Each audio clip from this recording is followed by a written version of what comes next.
It does occur to me that my first episode should have, in some way, explained what nerd incorrect actually means. Or at the very least, why nerd incorrect is me. That would have been the smart way and the proper way to kick off a podcast, for sure, no question. And I think that's why I didn't do that, or part of the reason anyway. Nothing about Nerd Incorrect, or by extension, this podcast, is about doing things properly. There's a clear way to set yourself up for success in media, a template that works and makes the thing you create easy to sell. My first episode dealt with television in a highly specific way.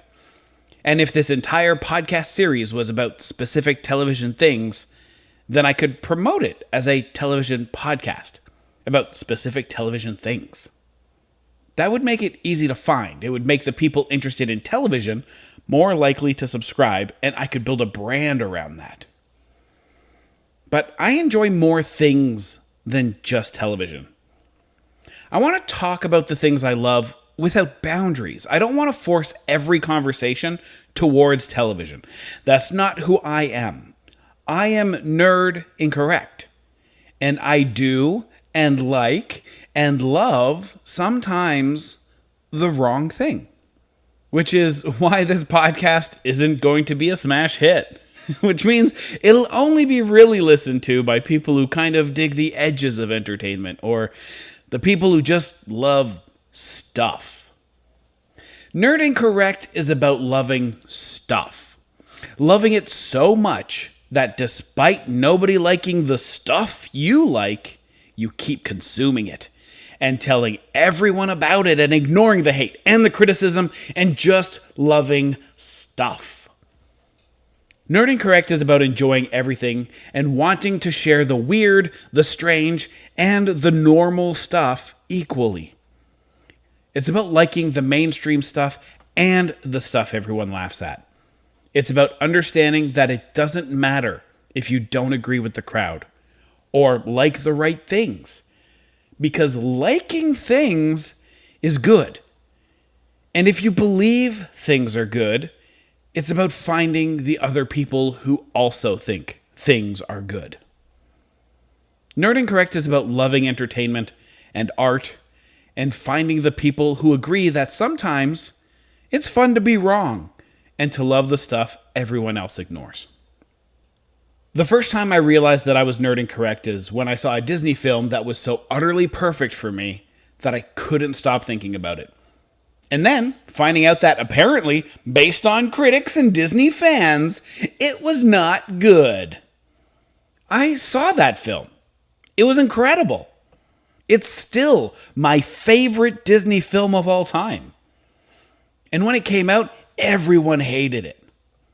But I'm telling you now, being nerd incorrect means I get to love that film to death. And I get to watch as the tides slowly turn and see everyone else catch up with how good that film really is. So let's talk about that. But first, disclaimer time! This is not a review show! I am nerd incorrect. I'm passionate, opinionated, highly subjective, and so many times incorrect. I have to repeat, this is not a review show. I'm not going to objectively weigh any piece of art on any merits. What I will do is explore the things that make entertainment beautiful and explore the art created for us to consume while we live our lives. Thank you for joining me while I explore the adventures we have from inside the house. I'm uncool, I'm the Urkel to everyone's Bill Murray. I've been broke in every sense of the word. And I keep chasing my next high score. Issues galore, I'm a walking, talking magazine. We all know that nobody reads. What's the use in words when they don't even understand me?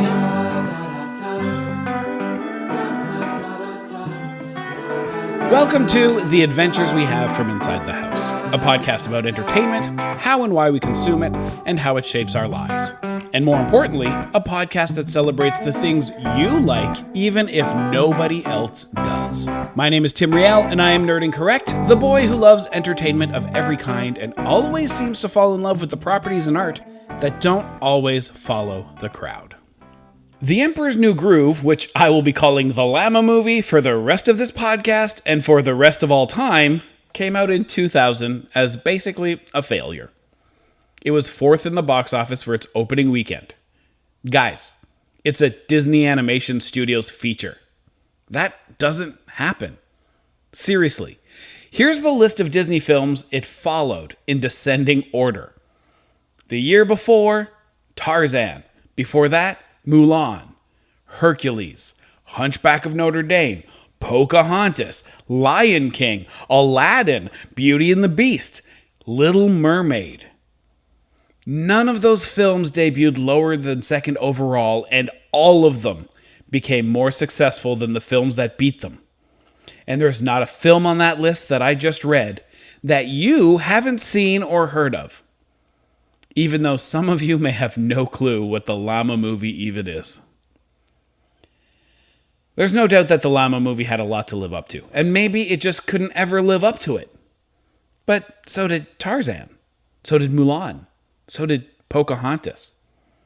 The fact that the Llama Movie failed so badly can't be put on the overwhelming pressure of the past films, because the past films had the same pressure. I blame the world. Or more specifically, the Disney movie-watching people of the world, who, at the time, wanted Disney to keep making The Lion King and The Little Mermaid over and over again. Disney had set up the entire world into thinking that a Disney film was a world-spanning epic adventure with the breadth and scope of the greatest dramas. The stakes are always high, the heroes are always good, and their journey would save and change the world. And the songs would be really good and win Oscars. Marvel is having this issue right now too, by the way, but we'll talk about Marvel's high-stakes issue another time. Disney had built up the expectations of their animation studio films to a point that the Llama Movie couldn't meet because it was a different kind of story. At least, the movie we saw was. There's an incredible history to this film, wrought with drama, frustration, and heartbreak, and it's covered in a documentary called The Sweatbox, and you should definitely check that out. Because the movie we saw wasn't the movie they were making. The Llama Movie started as a world-spanning epic adventure with the breadth and scope of the greatest dramas. The stakes were high, the heroes were good, and their journey was going to save and change the world. And Sting was going to write all the songs and win an Oscar. It was originally called The Kingdom of the Sun, and it had evil sorceresses summoning gods of death to destroy the sun. There were love triangles, blackmail, revenge, murder. But sometimes things don't work out as planned. The story didn't really work, and the script was too long, and everyone wanted to make The Lion King, and this wasn't going to be The Lion King.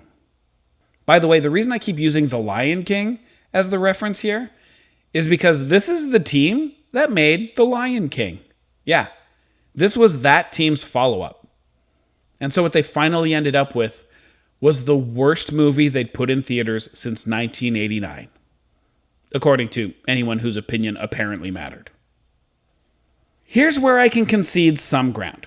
If you said, this movie is the next Lion King, I would watch it and I would disagree. This is not The Lion King, clearly. So, when looking at the list of films that came before it, sure, it doesn't hold up. But that's unfair, because it doesn't belong in that conversation.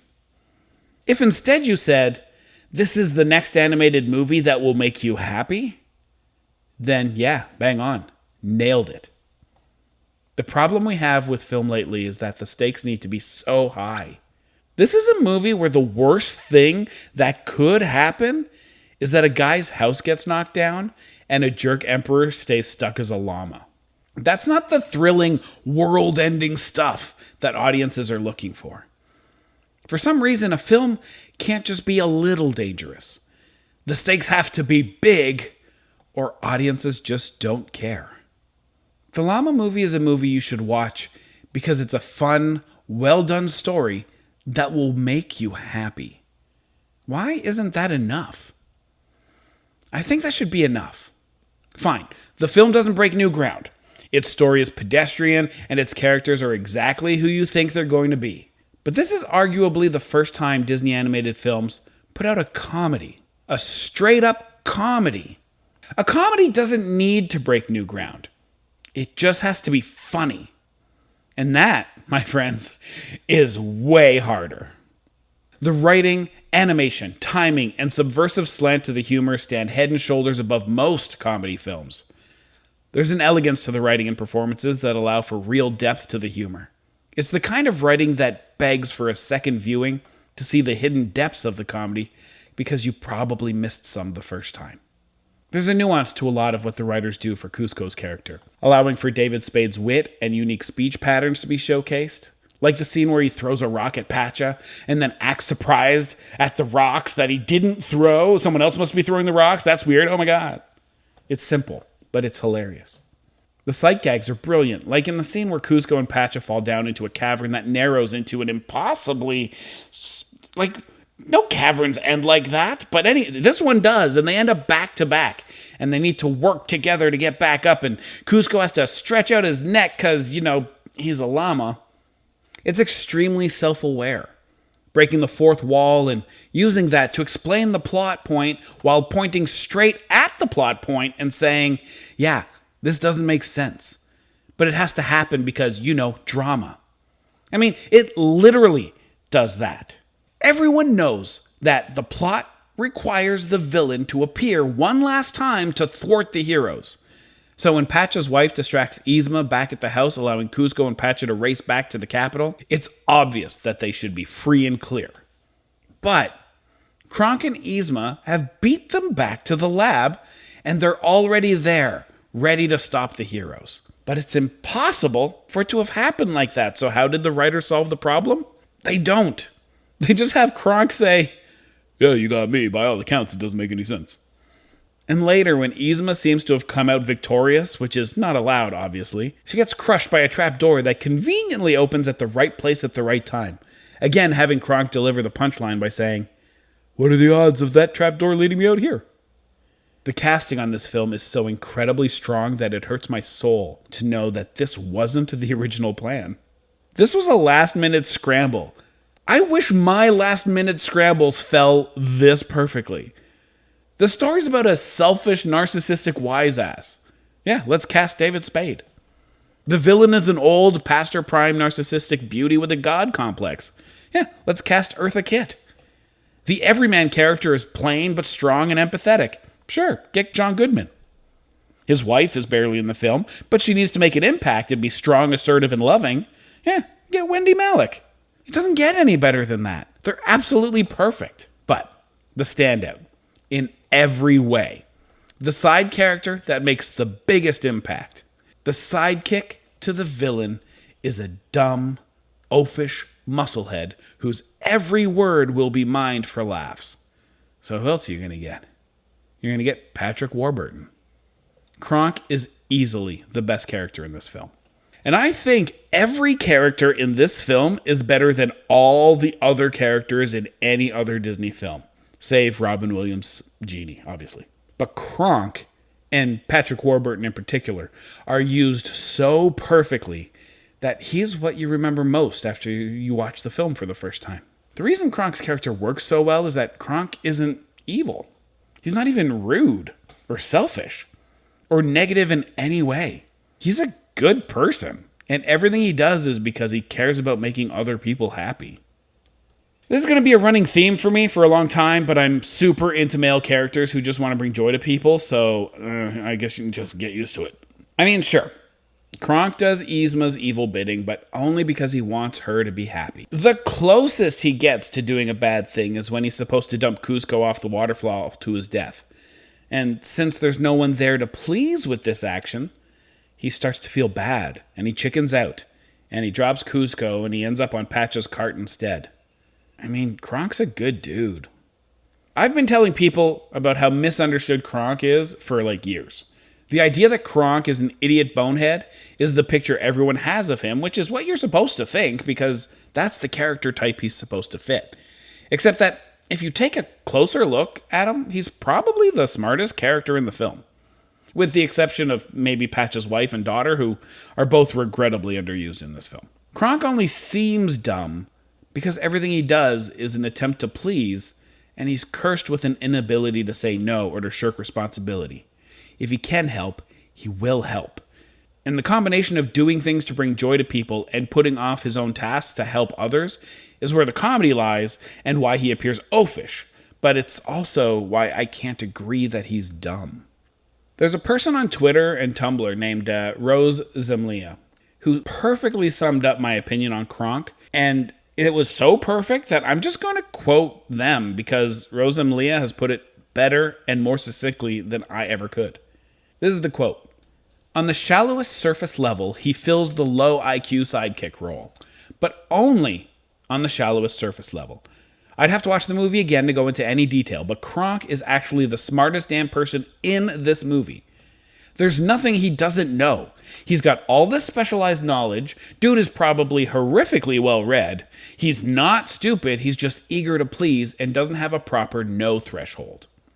Rose goes on to explain the scene where Kronk is at the restaurant and the cook has quit and the waitress is shouting orders into the kitchen, and Kronk first looks trapped and then he tries to explain that he's not the cook, and then he realizes that someone needs to make the food or no one will get the food, and so he starts making the food. Rose's quote goes on, "He's doing the right thing and he knows it. No judgment, no condescension, just always a moment to register the task at hand, determine the most logical course of action to completing it, and then it's go, go, go.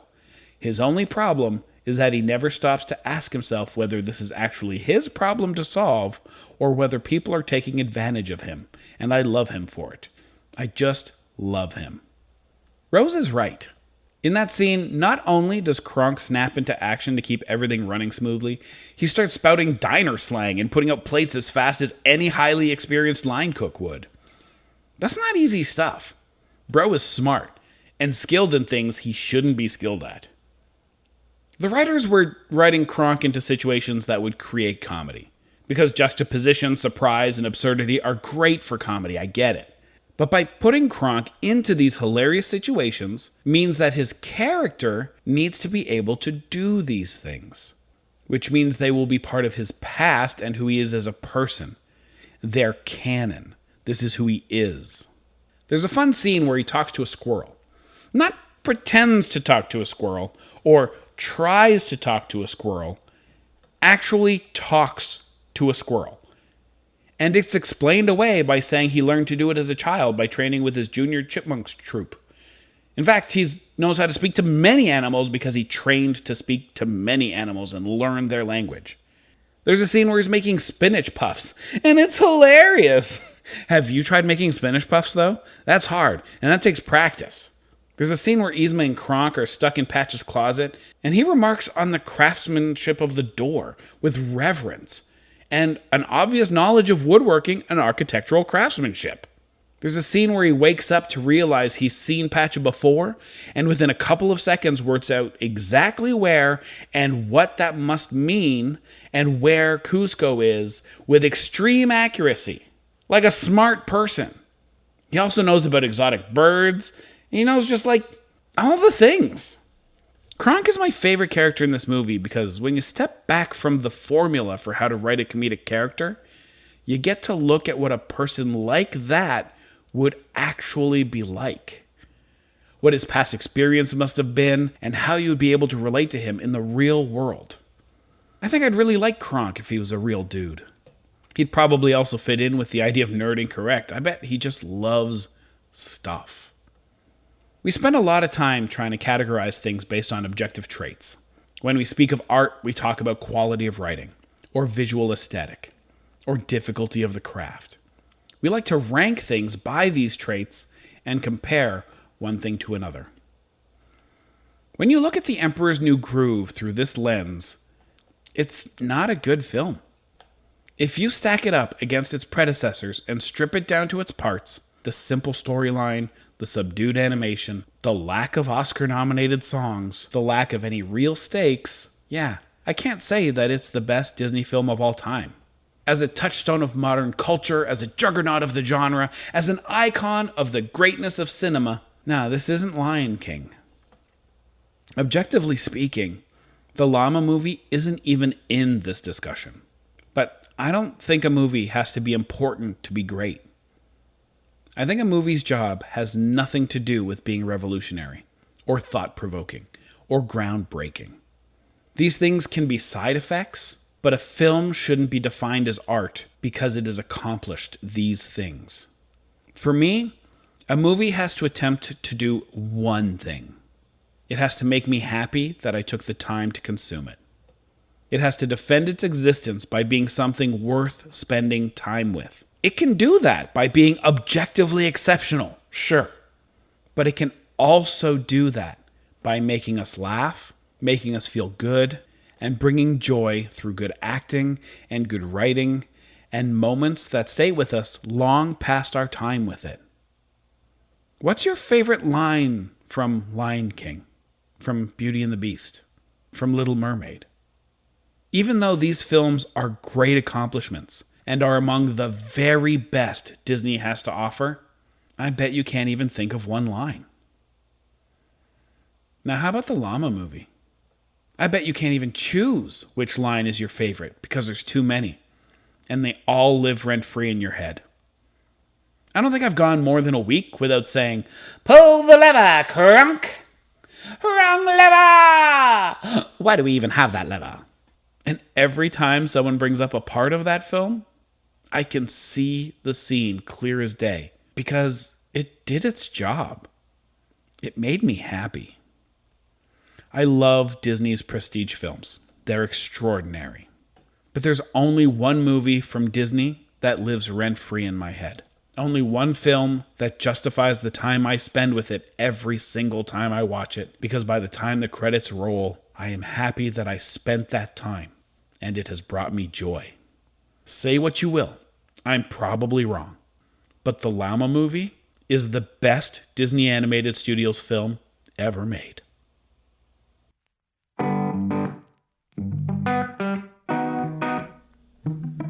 Our theme music is provided by Double Experience. You can find the track Bill Murray everywhere you get music. And my ability to take time out of my week to make this podcast is supplied by my supporters at patreon.com/nerdincorrect. If you support us on Patreon, thank you. And because you do, you're listening to this episode a week before anybody else. And if you want to be part of that club, head on over to patreon.com/nerdincorrect, where you get early access to all our podcasts, an exclusive podcast, and so much more. You can also join our Nerd Incorrect Discord server, The Incorrection, where we can discuss in more depth everything I talked about today. If you want your question and or comment about today's podcast featured in next week's episode of discussing the adventures we have from inside the house, you can drop it into our podcast-specific Discord channel or comment on the Patreon post of this episode. All of the comments on the Patreon will be featured, and if possible, as many of the Discord comments as well. I'm Tim Riel. Thank you so much for listening, and I'll talk to you next week as we discuss more of the adventures we have from inside the house. I'm uncool, I'm the uncle that everyone's built, and that's alright with me. 'Cause I'm a walking, talking magazine. We all know that nobody reads, but what's the use in words when nobody understands me? What's the point of trying to be someone that I can't be?